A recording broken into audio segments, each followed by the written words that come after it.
ദുൽഖർനൈൻ രാജാവിൻ്റെ ഒരു കഥയുണ്ട്. അദ്ദേഹം ഒരു യാത്ര പോയി തിരിച്ചു വരുമ്പോൾ ബാബിലോണിയയിലെത്തുമ്പോൾ അദ്ദേഹത്തിനൊരു രോഗം പിടിപെടുകയാണ്. അങ്ങനെ താൻ മരിച്ചു പോകുമെന്ന് അദ്ദേഹം മനസ്സിലാക്കി. അദ്ദേഹത്തിനൊരു വിഷമമേ ഉണ്ടായിരുന്നുള്ളൂ. അദ്ദേഹത്തിൻ്റെ മാതാവ് ജീവിച്ചിരിപ്പുണ്ട്. ഉമ്മ ആ വാർത്ത കേട്ടാൽ വല്ലാതെ വിഷമിക്കും. ഉമ്മാൻ്റെ വിഷമം അത്രയ്ക്കും വലുതാണ് എന്ന് എല്ലാവർക്കും അറിയാം. പക്ഷേ അദ്ദേഹം വിഷമം മാറ്റാൻ ഒരു കാര്യം ചെയ്തു.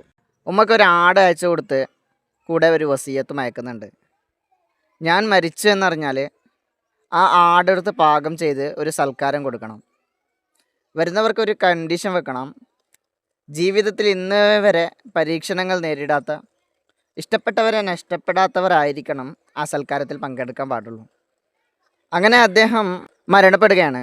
ഉമ്മ വസിയത്ത് പ്രകാരം ആ ആടെടുത്ത് സൽക്കാരം ഒരുക്കുകയാണ്. പക്ഷേ നാട്ടിലുള്ള ആരും ആ സൽക്കാരത്തിന് വന്നില്ല.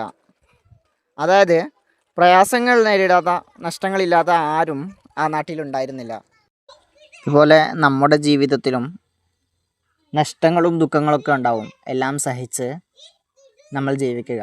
നമുക്ക് എന്തെങ്കിലും ഒരിക്കൽ ഒരു നല്ല സന്തോഷം ഉണ്ടാവും. നിങ്ങൾക്ക് എൻ്റെ വീഡിയോ ഇഷ്ടമായാൽ സബ്സ്ക്രൈബ് ചെയ്യുക. ഇനിയും ഇതുപോലെയുള്ള വീഡിയോകളുമായി വീണ്ടും വരാം.